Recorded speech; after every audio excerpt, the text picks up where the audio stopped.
नमस्कार दोस्तों, मेरा नाम शुभम है। आज हम आपको पेट के बारे में संपूर्ण जानकारी देने वाले हैं।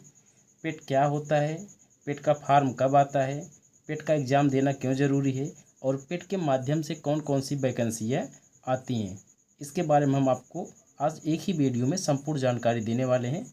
आप वीडियो में बने रहें। हम आपको पेट 2025 के बारे में बताने वाले हैं। सबसे पहले आपको पेट का फॉर्म डालना होगा, उसके बाद पेट का एग्ज़ाम देना होगा और आपको पेट में अच्छे अंक लाने होंगे।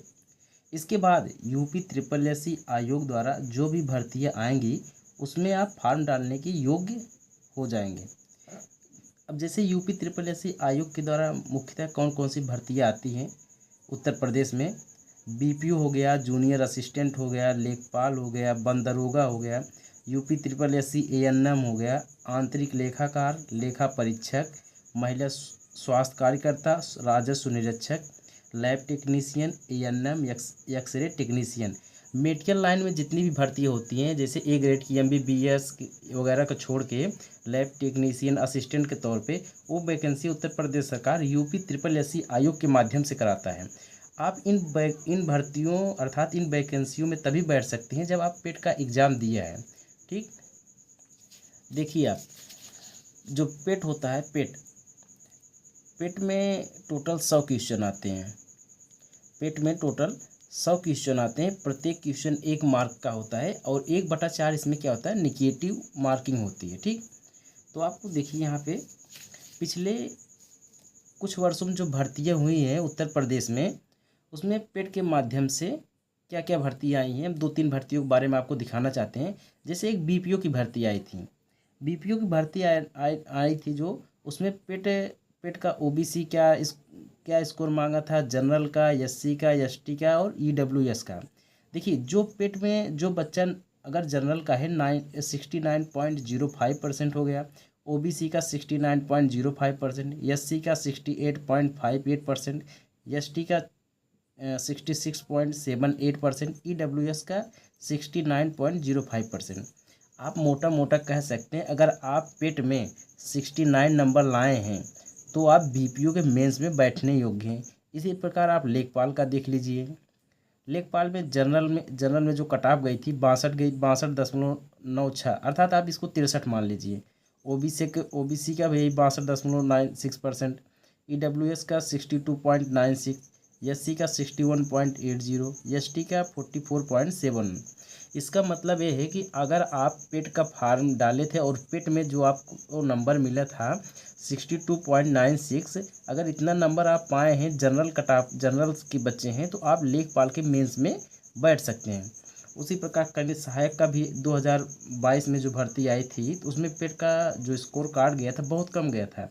जनरल, ओबीसी, ईडब्ल्यूएस, एससी के लिए सब के लिए 15.22%, लगभग 15.22 मार्क गया था, माफ़ करना 15.22 मार्क नंबर गया था और एसटी के लिए 3-3.5 नंबर गया था। अगर आप पेट में इतने नंबर पाए हैं तो आप इसमें मेंस के लिए बैठने के योग्य हैं। ठीक, अब हम उम्मीद करते हैं आप पेट के बारे में समझ चुके हैं। देखिए पेट में आप 0 नंबर पाए हैं या आप 100 नंबर पाए हैं, इससे कोई मतलब नहीं। आप पेट का एग्ज़ाम दिए हैं, जो भी भर्तियां आयोग द्वारा आएंगी उसमें आप क्या कर सकते हैं, फॉर्म डाल सकते हैं।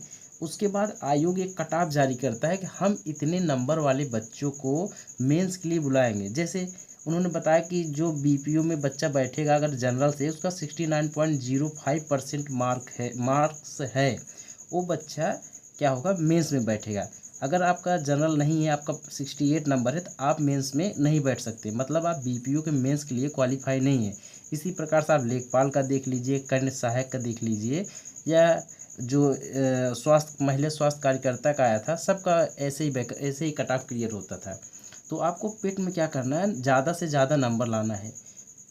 जितना ज़्यादा नंबर होगा उतना आप मेंस के लिए श्योर रहेंगे। आपने पेट का संपूर्ण प्रोसेस समझ लिए, किस तरह का आपको पेट होगा और मेंस में कैसे बुलाया जाएगा। तो आप देख लीजिए अब पेट का सिलेबस क्या होता है, आपको पढ़ना क्या है पेट में। देखिए पेट 2025 का सिलेबस क्या है। पहली बात आपने यह समझ लिया कि पूरा जो पेपर होगा वो 100 नंबर का आता है और प्रत्येक प्रश्न 1 नंबर के होंगे और इसमें 1/4 नेगेटिव मार्किंग होता है। ठीक, 100 प्रश्न होंगे और प्रत्येक प्रश्न का जो आपको अंक मिलेगा 1 अंक मिलेगा और 1/4 क्या होता है, नेगेटिव मार्किंग होता है। ठीक, अब इसमें सबसे बढ़िया चीज़ क्या होती है कि इनका जो जैसे आप इतिहास हो गया, भूगोल हो गया, सबका टॉपिक भी है और इतिहास से कितने प्रश्न आएंगे, भूगोल से कितने प्रश्न आएंगे, ये सब चीज़ें इसमें क्लियर है। आप देखिए जैसे भारतीय इतिहास और भारतीय राष्ट्रीय आंदोलन, इन दोनों को मिला के 5-5 10 नंबर आएंगे। अब मोटा मोटा कह सकते हैं कि इतिहास से आपको 10 प्रश्न देखने को मिलेंगे। अब भारतीय इतिहास, इसके अंतर्गत प्राचीन इतिहास और मध्यकालीन इतिहास आ जाएगा। और भारतीय राष्ट्रीय आंदोलन में आपको आधुनिक इतिहास के पोर्शन देखने के मिलेंगे, तो 10 नंबर इतिहास से हो गए। भूगोल से आपके 5 नंबर आएंगे, विश्व भूगोल हो गया, भारत का भूगोल हो गया, दोनों भूगोल से मिला के 5 प्रश्न आएंगे। भारतीय अर्थव्यवस्था, भारतीय अर्थव्यवस्था में आप देखेंगे 1947 से लेकर 1991 तक जो भी अर्थव्यवस्था में सुधार हुए हैं वहाँ तक की अर्थव्यवस्था देखना है। और 2014 से जब केंद्र में बीजेपी की सरकार बनी तब से क्या अर्थव्यवस्था में सुधार हुआ वो आपको पढ़ना पड़ेगा। संविधान एवं लोक प्रशासन, पॉलिटी से आपको लगभग 5 प्रश्न आएंगे। सामान्य विज्ञान, विज्ञान में आपको सामान्य विज्ञान में आप देख लीजिए रसायन विज्ञान, भौतिक विज्ञान, जीव विज्ञान, या जीव विज्ञान में जिसे अंतर्गत वनस्पति विज्ञान जो आती है आपको पढ़ना पड़ेगा। इसमें से आपको 5 नंबर आएंगे। प्रारंभिक अंगणित, अंगणित के 5 प्रश्न आएंगे, लगभग 7 टॉपिक ही हैं जिसमें आप पूर्ण संख्या, भिन्न, दशमलव, प्रतिशत, साधारण अंकगणितीय समीकरण, वर्ग एवं वर्गमूल, घातांक एवं घात, औसत, ये जो 1 2 3 4 5 है जो 6 टॉपिक है, इन 6 टॉपिक से आपको 5 प्रश्न प्रारंभिक अंकगणित को देखने के मिलेंगे। यही इसी तरह सेम हिंदी के भी 8 टॉपिक आएंगे और 8 टॉपिक से लगभग 5 प्रश्न आएंगे। 5 प्रश्न और प्रत्येक प्रश्न 1 नंबर के होंगे। सामान्य हिंदी के 5 प्रश्न आएंगे जिसमें आपको संधि, विलोम शब्द, पर्यायवाची शब्द, वाक्यांशों के लिए एक शब्द, लिंग, समश्रुत भिन्नार्थक शब्द, मुहावरे एवं लोकोक्तियाँ, सामान्य अशुद्धियाँ, लेखक एवं रचनाएं, ये 8 टॉपिक हैं। 8 टॉपिक से 5 प्रश्न आएंगे। सामान्य अंग्रेजी के 5 प्रश्न आएंगे। तर्क एवं तर्क शक्ति अर्थात रीजनिंग के 5 प्रश्न आएंगे। समसामयिकी, करंट अफेयर्स, चाहे वो राष्ट्रीय हो या अंतर्राष्ट्रीय हो, दोनों को मिला के लगभग 10 प्रश्न आएंगे, प्रत्येक प्रश्न 1 नंबर के होंगे। सामान्य जागरूकता, स्टैटिक जीके के 10 प्रश्न आएंगे। हिंदी गद्यांश, माने हिंदी का गद्यांश पढ़कर आपको उत्तर देना होगा, ये भी लगभग 10 प्रश्न होंगे और प्रत्येक प्रश्न 1 नंबर के होंगे। सबसे इम्पोर्टेंट पार्ट होता है तालिका की व्याख्या एवं विश्लेषण, जिसको आप कहते हैं डीआई के 20 प्रश्न होंगे और प्रत्येक प्रश्न 1 नंबर के होंगे। इस प्रकार आप देखेंगे कि आपके 100 प्रश्न बन गए। 100 प्रश्न होंगे पेट के एग्जाम में 100 प्रश्न होंगे, प्रत्येक प्रश्न 1 नंबर का होगा और 1/4 नेगेटिव मार्किंग होगी। आप पेट में जितना बढ़िया से बढ़िया नंबर लाएंगे उसी आधार पे आप मेंस में बैठने के योग्य होंगे। हमें उम्मीद है कि आप पेट के बारे में संपूर्ण जानकारी समझ चुके हैं और पेट में क्या वैकेंसी आती है, पेट को देना क्यों ज़रूरी है, हमने सब बता दिया है। अगर आपको किसी प्रकार का संशय हो, जो चीज़ें ना समझ में आए, आप कमेंट कर दीजिएगा। धन्यवाद।